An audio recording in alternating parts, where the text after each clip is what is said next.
la organización civilizada y la convivencia, no es solo el poder. Hemos confundido poder político con política. La política es una palabra noble cuando la entendemos bien. Así que si confiamos en nosotros mismos, somos capaces de organizar, de comunicarnos, de dotarnos de confianza mutua, entonces podemos confiar en la política. Si se la dejas todo a los profesionales, las cosas cambian. Ya no puedes confiar lo mismo porque obviamente están buscando más poder.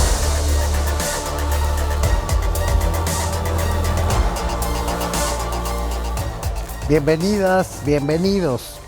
Bueno, pues hoy vamos a darnos el lujo de conversar con Alejandra Haas. Alejandra Haas fue presidenta del Consejo Nacional para Prevenir la Discriminación por un periodo de 4 años, si no me falla la memoria, gran presidenta del CONAPRED y, bueno, fue asesora política de la Embajada de México en Washington, una gente muy formada y muy comprometida, y hoy es la directora ejecutiva de Oxfam. Oxfam es este movimiento, organización internacional, mundial en realidad, que tiene como objetivo combatir la pobreza y la desigualdad. Ale, gracias por estar con nosotros. Muchísimas gracias, Mauricio. La verdad, para mí es un honor que me hayas invitado a este programa. Te agradezco muchísimo por esta oportunidad de platicar contigo. Ale, déjame empezar sin anestesia nuestra conversación. Tú te has dedicado por años a imaginar cómo combatir la pobreza y cómo combatir las desigualdades, porque en realidad deben frasearse en plural. Y yo veo el informe reciente del Programa de Naciones Unidas para el Desarrollo, el que informa del Índice de Desarrollo Humano para todo el mundo, y veo con tristeza una regresión pues más o menos de 5 años. Volvimos a los niveles del 2016 en el 90% de los países del mundo, es decir, hay más pobreza, hay más desigualdad, porque perdimos esperanza de vida, perdimos escuela y perdimos ingresos.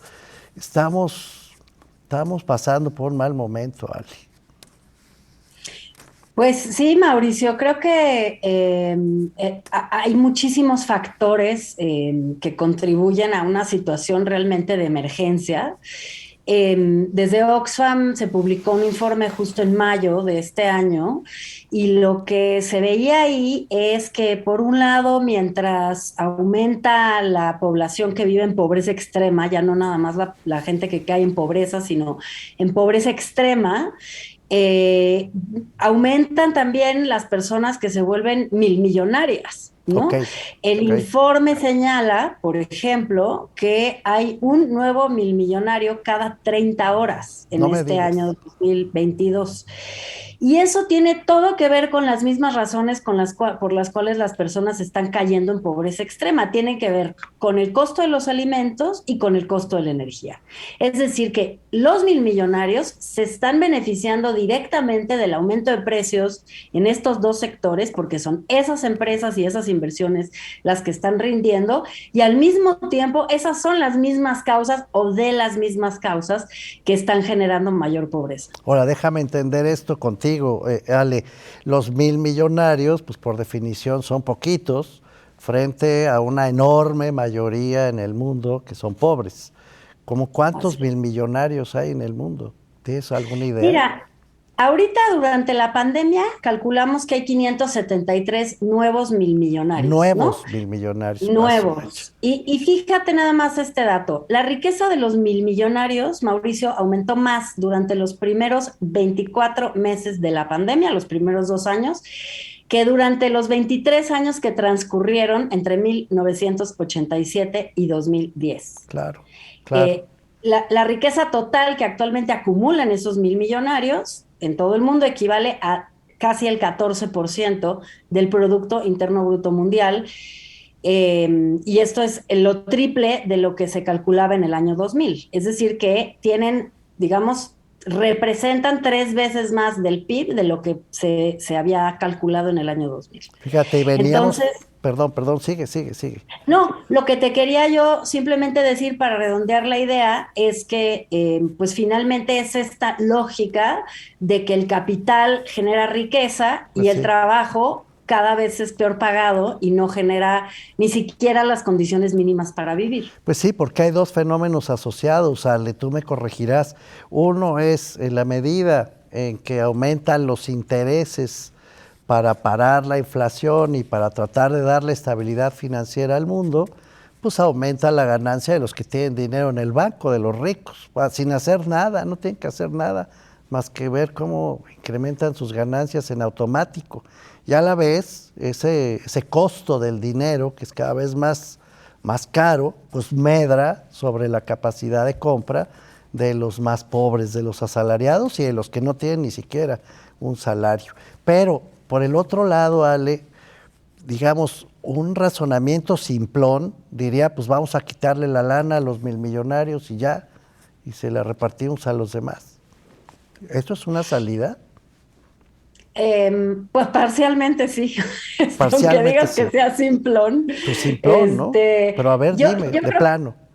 Yo creo que hay un par de cosas que hay que quizá construir para entender por qué una de las grandes fallas del sistema económico global es la falla del sistema tributario, del sistema fiscal. Eso decía Piketty, dice Piketty todo el tiempo, ¿no? Pues sí, uno de los grandes problemas es que no está funcionando los sistemas tributarios como los hemos ido construyendo o quizá deconstruyendo, sí. No están funcionando para realmente redistribuir la riqueza una vez que para eso son, ¿no? Para eso deberían de ser. Déjame ponerlo así, el Estado existe, de acuerdo con el artículo 1 constitucional, para garantizar los derechos humanos. Eso, ¿Y por cómo ahí. puede? ¿No? ¿Cómo puede garantizar los derechos humanos el Estado? Principalmente, de muchas maneras, pero principalmente ofreciendo servicios públicos de calidad a los cuales deberían de poder acceder primero las personas más pobres, pues ¿cierto? Porque quien no puede pagar el médico bienes, por sí solo. Los bienes primarios, le decía John Rawls a eso, lo básico, para poder tirar hacia adelante, para sobrevivir, ¿no? Así es.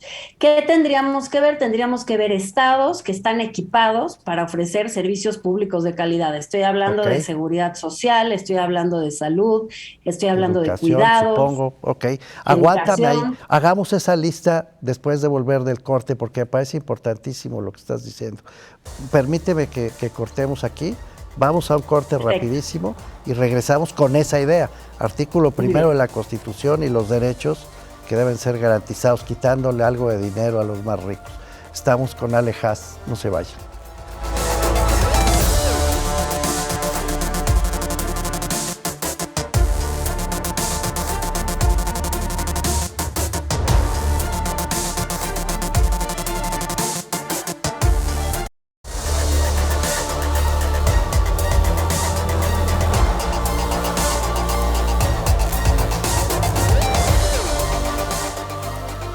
Estamos de vuelta con Ale Haas, que antes de irnos al corte nos decía, bueno, sí, hay milmillonarios, un puñado de milmillonarios frente a un verdadero océano de pobreza y desigualdad en todo el mundo. No estamos hablando de México, en todo el mundo. Y me decías, pues sí, algo hay que quitarle a los milmillonarios a través del sistema fiscal. Hay que cobrarles más impuestos. ¿Es correcto, Ale? Es correcto. Me decías que volviéramos del corte haciendo la lista de los derechos. Vamos a eso. La lista de los derechos, que es una combinación de lo que dice la Constitución con lo que dicen los tratados, que de acuerdo con la propia Constitución forman parte del orden jurídico mexicano. Sí. Es el derecho a la salud, el derecho a la educación, el derecho al cuidado, el derecho a la vivienda, el derecho a la alimentación, ¿no? Muy bien. El derecho a un salario que te permita vivir de manera digna, ¿no? Sí, que te alcance. Todas estas cosas, particularmente todas menos el salario, que lo podemos poner por aparte, porque ahí hay también no nada más una responsabilidad del sector privado, sino también del sector público, pero dejémoslo aparte. Todas esas cosas cuestan. Eso se tiene que convertir en la oferta de un servicio público que sea de cobertura amplia y de calidad. Sí. Si nosotros tuviéramos una lectura apropiada de la obligación que tiene México en materia de derechos humanos, tendríamos que decir que el Estado mexicano ha hecho exactamente lo contrario de lo que dice su mandato. Y digo ha hecho porque lo ha hecho durante décadas, si no es que siglos, ¿no? ¿Y qué es? Es ofrecer mejores servicios a los que más tienen y peores servicios a los que menos tienen, ¿no? Okay. Un dato que doy seguido es que el CONAFE, el Sistema de Educación para las Personas que viven en la alta marginación, sí, se gasta alrededor de 7,000 pesos por niño, mientras que el sistema de educación regular se gasta 37,000 pesos por niño. Son datos quizá un poco viejos, pero no dudo que sigamos en la misma dinámica. Por ahí andan, sí. Porque seguimos en esa misma dinámica durante décadas, ¿no? Ahora, entonces, déjame interrumpirte un momentito, Ali, perdóname que haya cortado la idea, pero para eslabonarla con lo anterior. Te decía yo, le quitamos el dinero a los 1,000 millonarios y se lo repartimos a los pobres. Esa era la cosa simplona. Veo que tú estás hablando no de repartir el dinero de los ricos a los pobres, no es un asunto de reparto de dinero, sino de construcción de derechos. ¿Te estoy siguiendo? Sí, aunque creo que la parte de dar dinero en efectivo podría ser parte de la solución siempre que fuera parte de un paquete de políticas. Es decir, hay muchos economistas que han argumentado, y creo que de una manera correcta, que es importante que las personas tengan dinero en efectivo para poder gastar, porque si el Estado solamente tuviera políticas de servicios, digamos, pues sería muy restrictivo y las familias no tendrían cierta libertad. Pero eso significa pagar bien el trabajo, que el También. trabajo alcance, porque veía yo el otro día los datos del Estado mexicano, de Coneval e INEGI, y veíale que más del 38% de la población urbana que trabaja no le alcanza aunque trabaja, y más de la mitad de la población rural que trabaja no le alcanza aunque trabaja. Eso es terrible, es decir, ahí sí tendría que estar el Estado o garantizando que se pague bien o completando el salario mal pagado, ¿es correcto?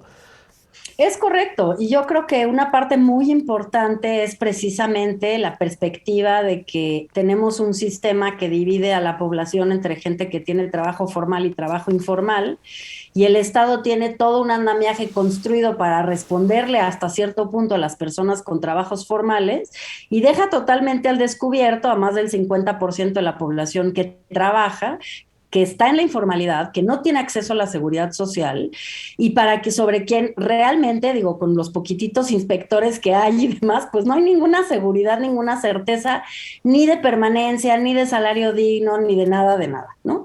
Generalmente, ¿quiénes son esas personas? Y eso tú y yo lo sabemos bien porque en la encuesta nacional sobre discriminación de 2017 se veía claramente, totalmente sobre representados en los sectores de la informalidad, las mujeres, los hablantes de lengua indígena, las personas que se autoadscriben como indígenas, y si lo dividimos por tono de piel, totalmente sobre representadas las personas de tez más blanca en los trabajos formales de dirección y mucho más presentes las personas de tez más morena en los trabajos informales, mal pagados, inciertos, que no te dan para vivir, ¿no? Y si tú ves la correlación de estas categorías, tono de piel, pertenencia étnica y género, en relación con los impactos que tuvo la pandemia en los indicadores de pobreza de la gente, pues ahí también están. Los empleos de las mujeres se han tardado más en recuperarse, las mujeres tienen más carga de cuidados que nadie por culpa de la pandemia, las personas indígenas también tenían menos acceso, por ejemplo, a los servicios de salud y se morían más en proporción que las personas no indígenas. O sea, constante vemos lo que siempre hemos visto, que son los mismos grupos de población que son los que pierden con esta profunda desigualdad. Y a ti te consta, Ale, porque fuiste presidenta del CONAPRED, del Consejo para Prevenir la Discriminación, pues que todos estos datos que estás dando, que sí son terribles, no dependen solamente del Estado ni del gobierno, dependen de la gente.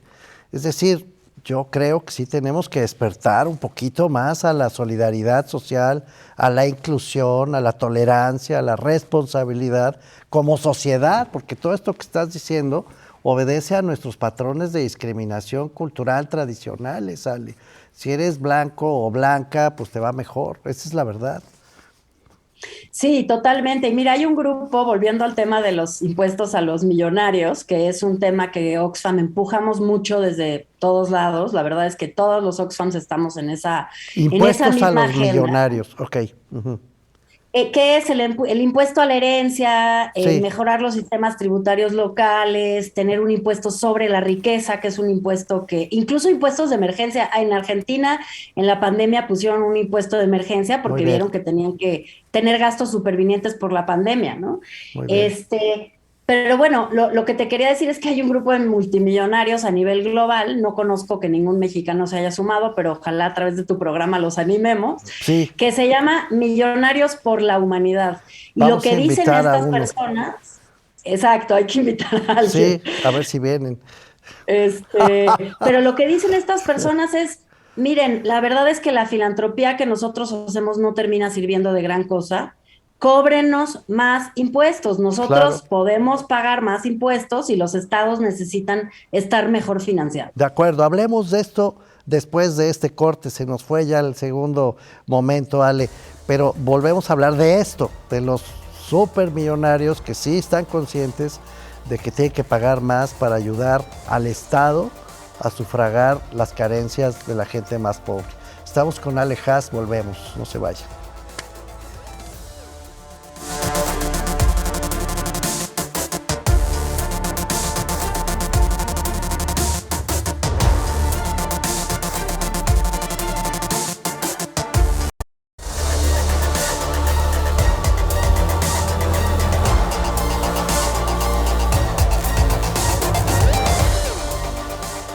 Volvemos con Alejandra Haas, que como directora ejecutiva de Oxfam México, nos decía que en Oxfam en general, Ale, están promoviendo que los 1,000 millonarios y también los más ricos paguen más impuestos, contribuyan más para paliar esta brutal desigualdad del mundo. Fíjate que me hiciste recordar este tema muy, muy repetido por economistas y otra vez por Piketty, de la predistribución de la riqueza, así le llama.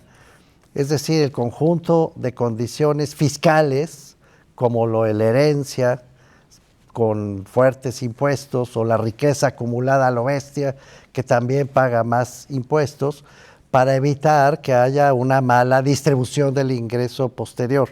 Es decir, predistribuir quiere decir, tú sabes que si acumulas mucho, pues te vamos a quitar una parte, lo siento, para poder sufragar los derechos de los más pobres. Por ahí anda Oxfam, Ale. Sí, sí, yo creo que todo un sistema que está en crisis, a partir de la pandemia, Mauricio, vimos a pues unos aliados también totalmente imprevistos, el Banco Mundial, el Fondo Monetario Qué Internacional raro, abogando ¿verdad? por Sí. el impuesto global de las Los empresas, la neoliberales eliminación. de siempre, ¿no? Exacto, pero ya dándose cuenta que también no da, ¿no? Y yo creo que particularmente en México sí hay que destacar una carencia muy grande de cobrar impuestos al nivel en el que se debe, ¿no? Ok. Esto viene rezagado de la falta de reformas fiscales desde los años 60, ¿no? Siempre muy dependientes de los ingresos de los hidrocarburos y de, pues, la creencia de que el sector empresarial más privilegiado obteniendo, y no vamos a hacer aquí historia económica ni es mi especialidad, pero obteniendo una serie larga de beneficios para lograr ser un sector muy pujante, ¿no? Incluso Sí, competitivo a nivel global, pero partiendo de una gran ayuda de parte del Estado, sí, pues una de las ayudas que ha permanecido a lo largo del tiempo es la muy baja recaudación. Y sí, aunque en esta administración se cobraron algunos créditos fiscales que estaban pendientes, la verdad es sí, que eso aumenta muy levemente la recaudación en el último año, pero no es algo que va a ser sostenible. claro. Sostenible sería una reforma fiscal en forma que realmente hiciera que las personas que más tienen contribuyeran más, como debe ser el caso, ¿no? Ok, Y hay un montón de fugas, Mauricio. O sea, la fuga no es nada más pagar pocos impuestos. La fuga también pasa, por ejemplo, por las deducciones fiscales que le pegan. O sea, quien puede deducir es la gente más rica, la gente que pues puede sí, deducir el pues sí, doctor, que puede pues sí, deducir la colegiatura, pues ¿no? sí, pues sí. Los ricachones deducen más porque los pobres no tienen que deducir, punto. Exacto, exacto, exacto. Y la falsa idea de que la gente que trabaja en la informalidad no paga impuestos, cuando, número uno, la gente que trabaja en la informalidad no lo decide, no es por culpa de la gente, sino por culpa de la estructura económica y financiera. Y número dos, claro que pagan impuestos en el consumo, impuestos bastante Claro, altos. Entonces, claro. hay una gran, y por supuesto pagan en que los servicios públicos o son insuficientes o son de mala calidad, ¿no? Oye, Ale, tengo 2 temas, no sé cuánto tiempo nos queda, estoy preguntando, pero tengo todavía como 4 minutitos nos quedan. 2 temas muy, muy difíciles que no quiero dejar pasar. Uno, cuando tú nos dices garantía de derechos, yo no puedo estar más de acuerdo contigo, lo suscribo completamente. Hay que garantizar los derechos fundamentales, porque los derechos fundamentales o los bienes primarios, como lo quieras llamar, son siempre los derechos del más débil. Así lo ha dicho Luigi Ferrajoli, que por cierto tiene una idea de constitución mundial, precisamente pugnando por los derechos del más débil. Pero bueno, ese es un tema que quiero desarrollar contigo. Eso requiere una buena administración pública, Ale. Porque si tú le das el dinero a un gobierno que malgasta o que hace campañas políticas, para decirlo sin vueltas, que en lugar de resolver derechos construye clientelas o lo filtra para otros propósitos, pues la gente dice, ¿y cómo voy a pagar más? ¿Para qué? Pues si va a ser un relajo. Necesitamos una buena administración pública. ¿Estás de acuerdo? Eso es lo central, Mauricio. Yo creo que una de las cosas más preocupantes es bueno, incluso con los movimientos de recursos de unos sectores a otros, sí, ¿no? El sector de seguridad y particularmente el militar llevándose muchos de los recursos. O sea, ha habido una erosión del Estado mexicano que, insisto, no empezó ahora, pero sigue ocurriendo, ¿no? Y eso es de las cosas que más amenaza el acceso a los derechos. Ciertamente se pudieron haber eliminado los excesos en los sueldos más altos y demás, pero no el servicio de proximidad, o sea, la enfermera o el enfermero, la doctora, el profesor, las o sea, estancias.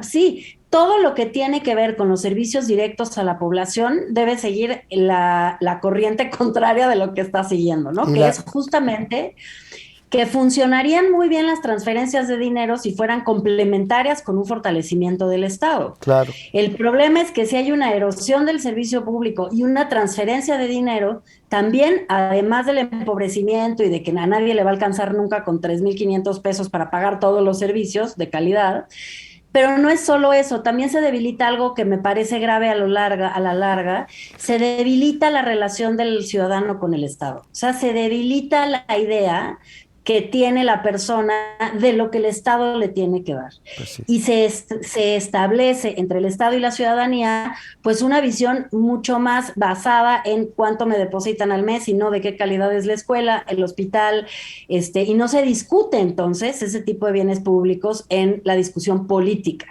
que es donde a mí me parece que están más en riesgo, pues todo, ¿no? O sea, no quiero ser maximalista, pero incluso la propia democracia que se basa en esta relación de rendición de cuentas y exigencia de la ciudadanía con el Estado, ¿no? Ale, ha sido extraordinario platicar contigo, estoy absolutamente de acuerdo. Déjame, antes de salir, porque ya nos tenemos que ir, decir esto, pues sí, la democracia está amenazada por la desigualdad. También dice el PNUD que eso ha generado una enorme polarización política, porque claro, la gente está desencantada, enfadada, frustrada. Y claro que hay polarización derivada de la desigualdad. Tenemos que rescatarnos mutuamente, Ali. Sí, yo creo que con mucha razón la gente está enojada. Yo creo que la democracia electoral como la conocemos no ha rendido los frutos para combatir la desigualdad que hubiéramos esperado. Y por eso darle sentido a lo que dice Luigi Ferrajoli, darle sustancia a los derechos. Y por eso yo siempre vuelvo al tema, y yo y Oxfam volvemos al tema de la tributación como un medio para lograr que los estados se robustezcan y sean capaces de responderle a la ciudadanía en lo que la ciudadanía necesita. Estuvimos con Ale Haas, directora ejecutiva de Oxfam México, y sí, hay que cobrarle más a los más ricos, pero también hay que entregárselo con mucho más eficiencia a los más pobres. Ale, muchas gracias. Muchas gracias a ti, Mauricio. Un abrazo. Nos vemos en la próxima conversación. Muchas gracias.